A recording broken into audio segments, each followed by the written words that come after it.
Good morning my dear students. तो उस दिन हम लोग ऑलरेडी डिस्कस कर चुके थे professional qualities of a teacher. Teaching profession में टीचर का क्या क्या क्वालिटीज़ होना चाहिए, उसमें हम लोगों को मिला था कि उसमें एक टीचर को जिस सब्जेक्ट वो पढ़ाते हैं उस सब्जेक्ट के बारे में पूरा नॉलेज होना चाहिए। इसके बाद जिस स्कूल या कॉलेज में वो काम करते हैं वहाँ का रूल्स रेगुलेशन के बारे में उनको पता होना चाहिए। टीचिंग एड्स के बारे में उनको पता होना चाहिए, कुछ मेथड्स ऑफ टीचिंग उनका जानना चाहिए। इसके बाद है कुछ चाइल्ड साइकोलॉजी का नॉलेज होना जरूरी है।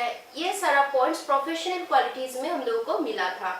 तो आज हम लोग डिस्कस करेंगे function of a teacher as a facilitator. Okay, तो फैसिलिटेटर मतलब क्या है? फैसिलिटेटर मतलब कि ऐसा कुछ फंक्शन और ऐसा कुछ काम टीचर्स को करना पड़ता है जिससे क्या होता है, स्टूडेंट्स को इजीली समझ में आए। वो जो भी पढ़ा रहे हैं वो स्टूडेंट्स को इजीली समझ में आए। ठीक है, तो एज ए फैसिलिटेटर टीचर्स को क्या क्या काम करना चाहिए, क्या क्या फंक्शन होता है एक टीचर का, वो सारा आज हम लोग पढ़ेंगे। सपोज मैं जो पढ़ा रही हूँ वो तुम लोगों को समझ में आ रहा है कि नहीं, और मेरे पास जो नॉलेज है वो तुम लोगों को तो जा रहा है, जो वो ही है फैसिलिटेटर का काम। मतलब मेरा जो नॉलेज है उसको तुम लोगों तक पहुंचाना, वो ही है फैसिलिटेटर। तो एक फैसिलिटेटर के हिसाब से टीचर्स का क्या क्या फंक्शन होना चाहिए वो आज हम लोग डिस्कस करेंगे। ठीक है, तो देखो functions of a teacher as a facilitator.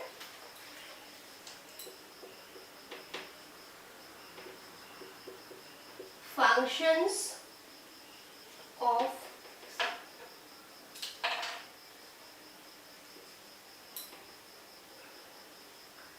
a teacher as a facilitator।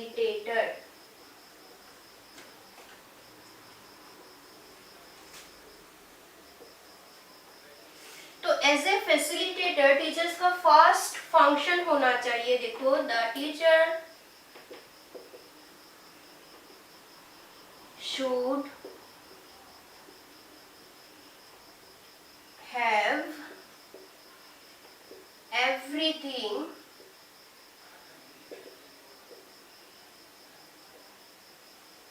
ready to start class work and ensure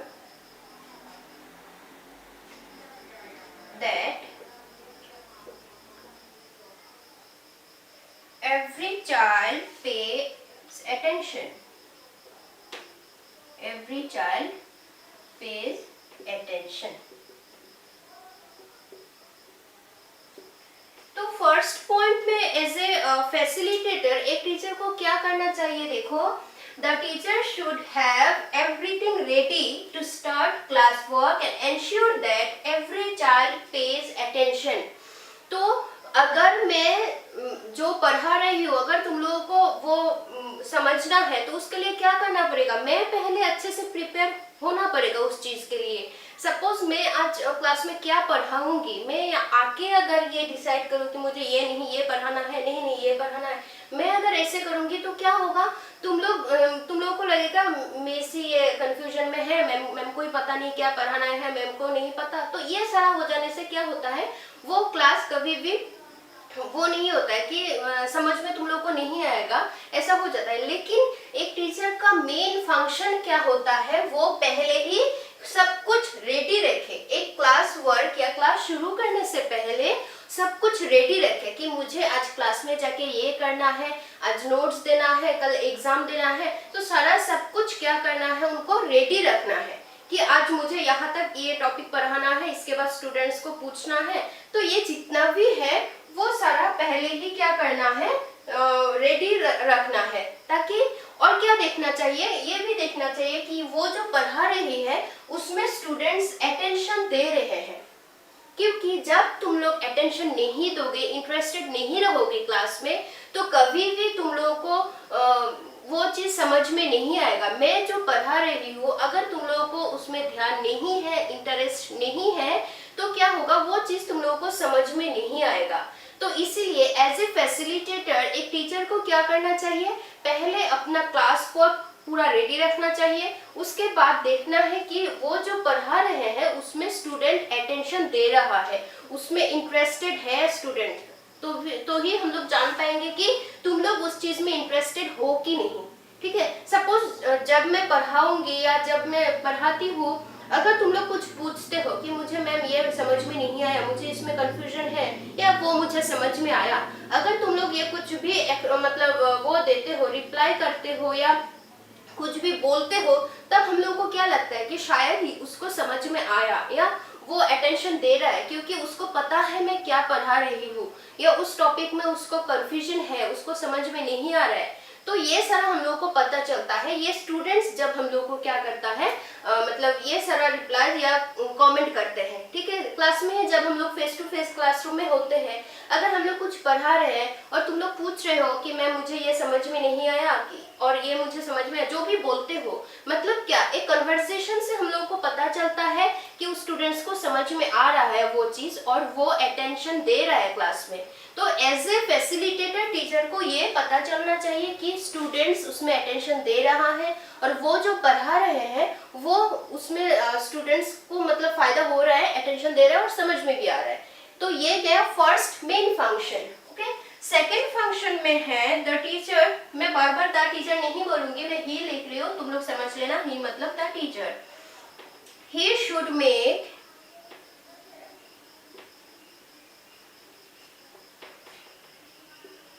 use of a variety of teaching aids। ये देखना, एक एक वर्ड तुम लोग देखना, ये इसमें इतना टफ कुछ है नहीं, पूरा इजी है। सेकेंड पॉइंट में बोला गया कि he should make use of a variety of teaching aids। तो पहले मैं बोल चुकी थी टीचिंग एड्स क्या क्या है। तो टीचिंग एड्स में हम लोग का आता है chalk, duster, black board, gloves, chart, maps, projector, मतलब जो जो यूज करके हम लोग पढ़ाते हैं या जो कुछ यूज करके तुम लोगों को वो कंसेप्ट समझाते हैं। तो जैसे कि यहाँ पे मैं क्या यूज कर रही हूँ, मार्कर, बोर्ड, डस्टर, ये सारा। तो ये सारा क्या है, टीचिंग एड्स। तो एज ए फैसिलिटेटर टीचर को क्या करना चाहिए, he should make use of variety of teaching ads. तो यहाँ पे घर में तो हम लोग का अवेलेबल नहीं होता है, कॉलेज में हम लोग को क्या करना पड़ता है, जिस टॉपिक के साथ, जिस सब्जेक्ट के साथ जो जो टीचिंग एड जरूरत होता है, उस हिसाब से क्या करना पड़ता है, वो टीचिंग एड उन लोगों को यूज करना पड़ता है। जैसे कि स्कूल्स में हम लोग को सोशल स्टडीज में क्या करवाते थे, सर लोग ग्लोब लाके या मैथ्स लाके हम लोगों को समझाते थे। तो वो सारा टीचिंग एड से समझाने से क्या होता है, वो जो कंसेप्ट है वो पूरा अच्छे से हम लोग को समझ में आता है और जो क्लास का जो डलनेस है, बोरिंगनेस है, वो भी थोड़ा कम हो जाता है। अगर मैं यहाँ पे चौक डस्टर के बदले में प्रोजेक्टर लाके या कंप्यूटर स्क्रीन में तुम लोगों को बड़ा एक स्क्रीन में अगर कुछ समझाऊंगी तो वो तुम लोगों को ज्यादा इंटरेस्टिंग लगेगा कि नहीं, श्योर लगेगा। तो इसीलिए टीचर्स को क्या करना चाहिए, variety of teaching ads use करना चाहिए। एज ए फैसिलिटेटर ये भी उनका एक इम्पोर्टेंट फंक्शन है। ठीक है, नेक्स्ट पॉइंट क्या है, देखो पॉइंट नंबर 3 यहाँ पे है, he should ask questions unevenly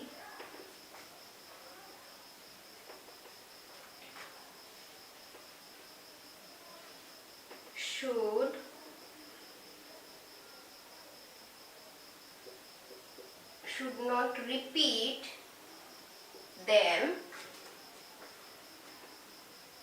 and allow the students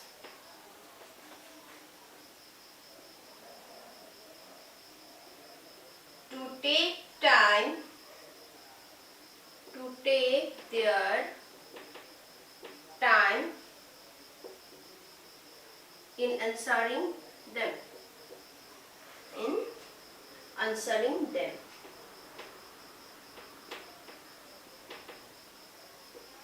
तो देखो ये मैं एक एक ऐसे लिख के क्यों दे रही हूँ, तब तुम लोगों को अच्छे से समझ में आएगा तो थर्ड पॉइंट में क्या बोला गया देखो, he should ask questions unevenly, should not repeat them and allow the students to take their own time in answering them। तो टीचर्स को क्या करना चाहिए, एज ए फैसिलिटेटर उनको अनइवनली, मतलब स्टूडेंट्स को पता नहीं होना चाहिए कि मुझे मिस अब क्वेश्चन पूछेगी या जब पढ़ा रही है बीच में हम क्वेश्चन पूछते, ऐसा नहीं होना चाहिए। अचानक क्या कर देना चाहिए, कुछ क्वेश्चन स्टूडेंट्स को पूछना चाहिए और वो जो क्वेश्चंस है वो क्वेश्चंस को रिपीट नहीं करना चाहिए। और हम लोग जब क्वेश्चंस करते हैं, क्वेश्चन करने के बाद स्टूडेंट्स को थोड़ा टाइम देना चाहिए ताकि वो लोग सोच के वो चीज का आंसर दे पाए। ठीक है, मैं फिर से बोल रही हूँ, टीचर्स को मतलब अचानक से जब मतलब बीच बीच में क्या करना चाहिए, क्वेश्चन पूछना चाहिए, एक क्वेश्चन को बार बार रिपीट नहीं करना चाहिए और क्वेश्चन पूछने के बाद स्टूडेंट्स को टाइम देना चाहिए ताकि वो लोग सोच के उस क्वेश्चन का आंसर दे पाए।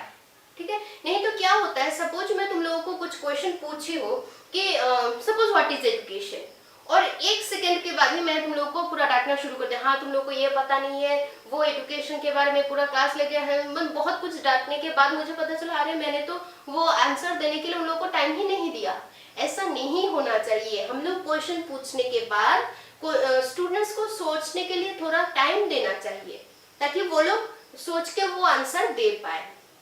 ठीक है, तभी हम लोग को क्या पता चलेगा, जब हम लोग क्वेश्चन करेंगे तभी हम लोग को पता चलेगा, जब तुम लोग आंसर दे पाओगे मतलब क्या तुम लोग को वो चीज समझ में आ रहा है। ठीक है, मैं जो पढ़ा रही हूँ वो कंसेप्ट तुम लोगों को क्लियरली मिल रहा है। तो एज ए फैसिलिटेटर ये भी एक इम्पॉर्टेंट फंक्शन है। और जैसे कि मैं पहले बोल चुकी थी, फैसिलिटेटर का मेन काम है कि तुम लोगों को समझ में आ रहा है कि नहीं वो देखना।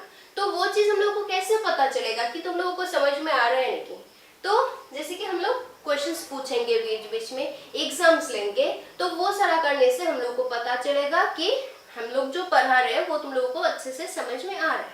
ठीक है, तो ये क्या पॉइंट नंबर 3। नेक्स्ट पॉइंट में क्या है देखो,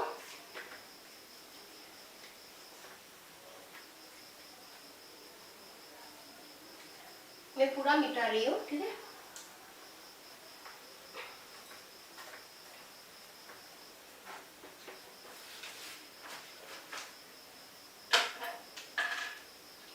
पॉइंट नंबर 4 में है देखो, he should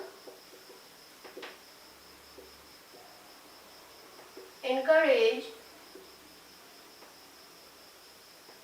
the students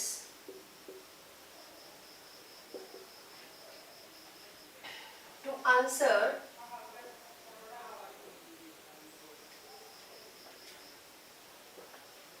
questions। तो ये भी एक इम्पॉर्टेंट फंक्शन है कि हम लोग को क्या करना चाहिए, टीचर्स को स्टूडेंट्स को हमेशा एनकरेज करना चाहिए, इसलिए टू आंसर क्वेश्चंस का आंसर करने के लिए हमेशा तुम लोग को एनकरेज करना चाहिए, मोटिवेट करना चाहिए। क्योंकि जब तुम लोग जितना ज्यादा क्वेश्चंस पूछोगे, उस क्वेश्चंस का आंसर करोगे, तब क्या होगा, तुम लोग का नॉलेज और बढ़ेगा। सपोज कोई भी चीज अगर हम लोग ऐसे पढ़ रहे हैं, बस थियोरेटिकली हम लोग पढ़ रहे हैं, तो वो तो हम लोग को समझ में आएगा, लेकिन उसके बारे में अगर हम लोग किसी को पूछे, क्वेश्चंस पूछे, तो क्या होगा, या हम लोग को अगर टीचर्स क्वेश्चन पूछे तो क्या होगा, हम लोग थोड़ा सोचेंगे कि इस, या थोड़ा क्रिटिकली अगर हम लोग क्वेश्चंस पूछ देते हैं, ठीक है, तो क्या होगा, वो थोड़ा घुमा फिरा के क्वेश्चंस जो देते हैं हम लोग को, क्यों देते हैं, ताकि हम लोग को वो लॉजिकली सोचने का वो मिले, स्कोप मिले और वो चीज हम लोग पूरा अच्छे से समझ पाए। तो इसीलिए टीचर्स का एक बहुत इंपॉर्टेंट फंक्शन होता है कि वो स्टूडेंट्स को एनकरेज करे कि वो लोग क्वेश्चन आंसर भी करे। ऐसे नहीं कि पूरा रट्टा मारे या कुछ भी पूरा डिटेल्स कंसेप्ट जो है वो सीख ले पूरा, ऐसे नहीं है। वो थोड़ा घुमा फिरा के क्वेश्चंस करे टीचर्स, और उस क्वेश्चंस का आंसर देने के लिए स्टूडेंट्स को बोला जाए, होमवर्क दिया जाए क्वेश्चंस देके। ठीक है, तो ये भी एक इम्पॉर्टेंट फंक्शन है। नेक्स्ट पॉइंट नंबर 5 में है, he should check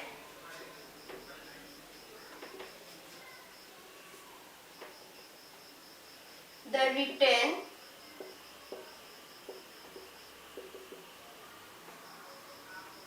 work of the students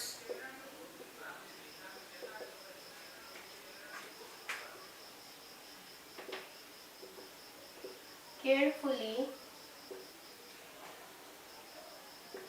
and explain them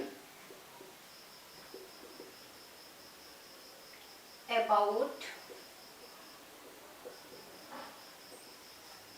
their mistakes.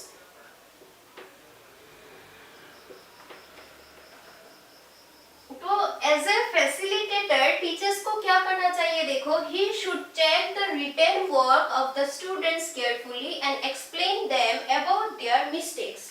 तो हम लोग जो भी लिखने देते हैं तुम लोगों को, सपोज होमवर्क को कुछ क्वेश्चंस दे दिया तुम लोगों को, और नेक्स्ट दिन तुम लोग आके जब आंसर्स दिखाओगे, वो जो तुम लोगों का कॉपी होगा वो हम लोग क्या करेंगे, चेक करेंगे। रेगुलरली टीचर्स को क्या करना चाहिए, स्टूडेंट्स का कॉपी चेक करना चाहिए और उन लोगों का जो मिस्टेक्स है, जो गलतियां है, उसको समझा के, ऐसे नहीं कि डांट के वो करना चाहिए, अच्छे से समझा के उन लोगों का क्या क्या गलती हुआ है, किसमें क्या प्रॉब्लम है, वो पूरा अच्छे से समझा देना चाहिए। जैसे कि हम लोग क्या करते हैं, तुम लोग का जो नोट्स होता है, ये सारा जो नोट्स हम लोग दे रहे हैं, तुम लोग जो लिखोगे, कॉलेज जब खुलेगा तब हम लोग एक एक स्टूडेंट्स का कॉपी लाके हम लोग चेक करते हैं, ठीक है। वो देखते हैं कि स्टूडेंट्स ठीक से लिखे हैं कि नहीं, और कहाँ पे क्या गलती है वो हम लोग देख के वो करेक्शन करके स्टूडेंट्स को समझा देते हैं। तो वो सारा एक टीचर्स का इम्पोर्टेंट एक फंक्शन है, वो रेगुलरली स्टूडेंट्स का जो रिटन वर्क है वो चेक करना चाहिए। तब क्या होगा, स्टूडेंट्स के मन में भी एक डर रहेगा कि मैम ये चेक करती है तो मुझे लिखना है या मुझे होमवर्क कंप्लीट करना है। अगर मैं तुम लोग को होमवर्क दे देती हूँ लेकिन बाद में नेक्स्ट डे मैं चेक नहीं करती हूँ, तो क्या होगा, नेक्स्ट डे से तुम लोग होमवर्क नहीं करोगे, क्योंकि तुम लोग को पता चल जाएगा कि मैम तो चेक ही नहीं करती है। तो इसीलिए एज ए फैसिलिटेटर टीचर्स को हमेशा क्या करना चाहिए, जो रिटन वर्क्स होता है स्टूडेंट्स का, वो सारा चेक करना चाहिए, ठीक है। Next point number 6, he should use various methods of teaching and learning। तो ये जैसे कि हम लोग को प्रोफेशनल क्वालिटीज में भी हम लोग को ये पॉइंट मिला था कि टीचर्स को क्या करना चाहिए, जो मेथड्स ऑफ टीचिंग है, जो कि मैं बोल चुकी थी, lecture method, demonstration method, project method, ऐसे बहुत सारा मेथड्स ऑफ टीचिंग है।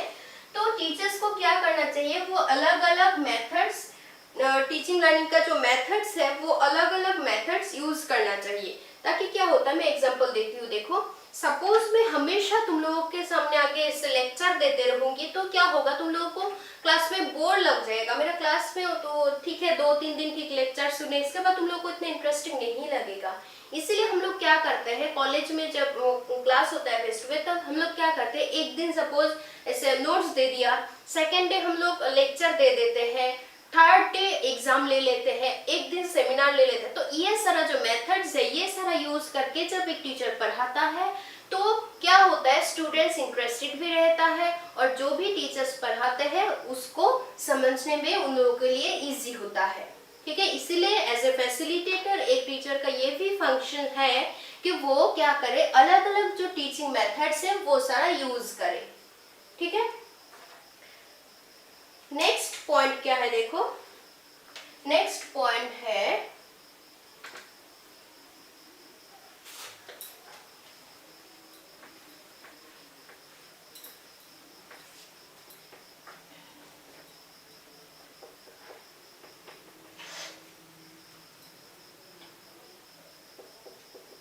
he should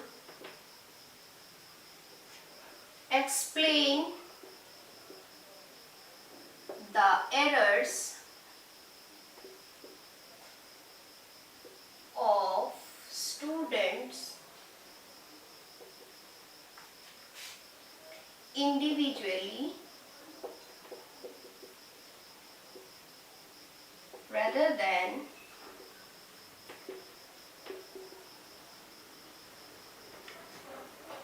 before class।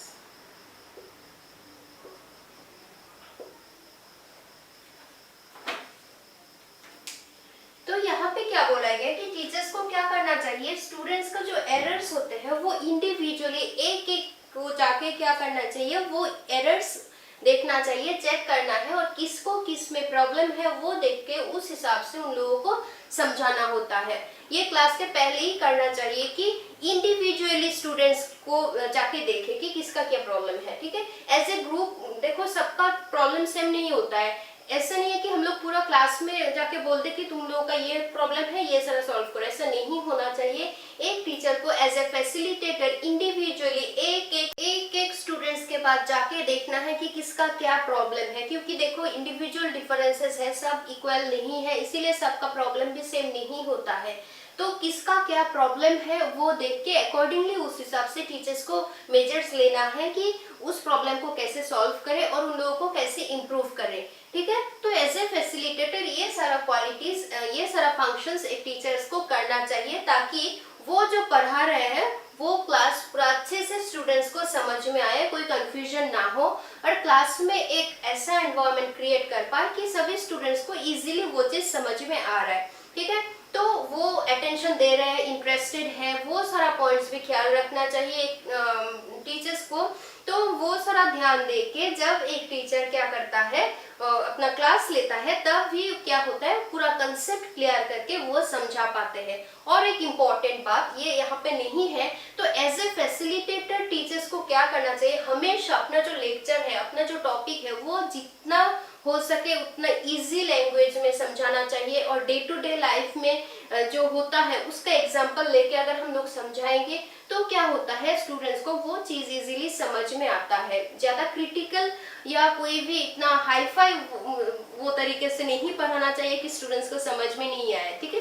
तो जितना हो सके सिंपल लैंग्वेज में पूरा अच्छे से स्टूडेंट्स को वो किया जाए, मतलब टीचिंग किया जाए, लेक्चर्स दिया जाए और स्टूडेंट्स को ये अपॉर्चुनिटी दिया जाए कि वो समझ रहा है कि नहीं, जो भी मैं पढ़ा रही हूँ उसको अच्छे से कंसेप्ट ले पा रहे हैं, कि वो सारा भी टीचर्स को ध्यान रखना चाहिए, ठीक है। इसीलिए हम लोगों को बीच बीच में क्या करना चाहिए, क्वेश्चंस पूछना है, ठीक है। तो ये सारा फंक्शंस जब एक टीचर करता है तब हम लोग बोल सकते हैं कि वो जो भी पढ़ा रहे हैं शायद स्टूडेंट्स को समझ में है और बाकी तो स्टूडेंट्स के हाथ में भी है कि वो कितना अटेंशन दे रहा है। और कोई स्टूडेंट्स ऐसा भी होता है कि वो दिखा रहा है अटेंडेड है, मतलब अटेंशन दे रहा है क्लास में, लेकिन एक्चुअली नहीं होता है। तो ये सारा बहुत सारा प्रॉब्लम भी आ जाता है। तो इसीलिए स्टूडेंट्स का भी एक इम्पोर्टेंट रोल होता है कि टीचर जो भी पढ़ाए वो समझने का वो लोग कोशिश करे या कुछ भी प्रॉब्लम होने से वो लोग पूछे।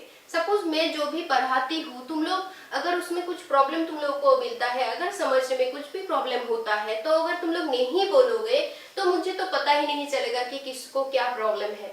इसलिए हमेशा टीचर्स और स्टूडेंट्स का जो रिलेशन है, म्यूचुअल कोर्डियल रिलेशन होना चाहिए, फ्रेंडलीनेस रहना चाहिए कि जिसमें भी प्रॉब्लम हो तुम लोग खोल के उसको बोल पाओ। ऐसा नहीं है कि डर से तुम लोग नहीं बोल पा रहे हो, ऐसा नहीं होना चाहिए। एज ए फैसिलिटेटर टीचर्स को ये सारा ध्यान में रखना चाहिए कि स्टूडेंट्स उसको वो खोल के बोल पा रहे हैं कि किसको किस में प्रॉब्लम है। तो ये सारा इतना सारा पॉइंट्स ध्यान में रखते हुए एक टीचर को क्या करना चाहिए, अपना टीचिंग डिलीवर करना चाहिए, अपना लेक्चर डिलीवर करना चाहिए, ठीक है। तो आज बस इतना ही। एज ए फैसिलिटेटर टीचर्स कैसा होना चाहिए ये दे दिया। तो नेक्स्ट क्लास में हम लोग डिस्कस करेंगे कि एज ए मोटिवेटर टीचर्स का क्या क्या फंक्शन है। तो फैसिलिटेटर आई होप तुम लोगों को समझ में आ ही गया होगा, इतना टफ तो कुछ है नहीं। और मोटिवेटर में हम लोगों को कल जो मैं कल समझाऊंगी उसमें हम लोगों को मिलेगा कि स्टूडेंट्स को मोटिवेट करने के लिए टीचर्स को क्या क्या करना चाहिए। देखो मोटिवेशन ही सबसे इम्पोर्टेंट है। मैं तुम लोगों को जितना मोटिवेट करूंगी कि तुम लोगों को ये करना है, ये तुम लोग कर पाओगे, मतलब जितना अच्छे से मैं तुम लोगों को एनकरेज कर पाऊंगी, मोटिवेट कर पाऊंगी, तुम लोग इतना ही क्लास में इंटरेस्टेड रहोगे, ठीक है। वो सारा फंक्शंस हम लोग कल डिस्कस करेंगे कि as a motivator student teachers का क्या क्या फंक्शन है। तो आज के लिए बस इतना ही। अगर इस लेक्चर को रिलेटेड तुम लोग का कुछ भी प्रॉब्लम है तुम लोग बोल सकते हो कमेंट सेक्शन में, ओके। और अगर तुम लोग को अच्छे से समझ में भी आ रहा है फिर भी तुम लोग वो मुझे कमेंट सेक्शन में बोल देना। और कुछ भी क्वेश्चंस रहे तो क्वेश्चंस भी लिख के दे सकते हो कमेंट सेक्शन में, मैं आंसर दूंगी उसका, ठीक है। तो आज के लिए इतना ही। Thank you.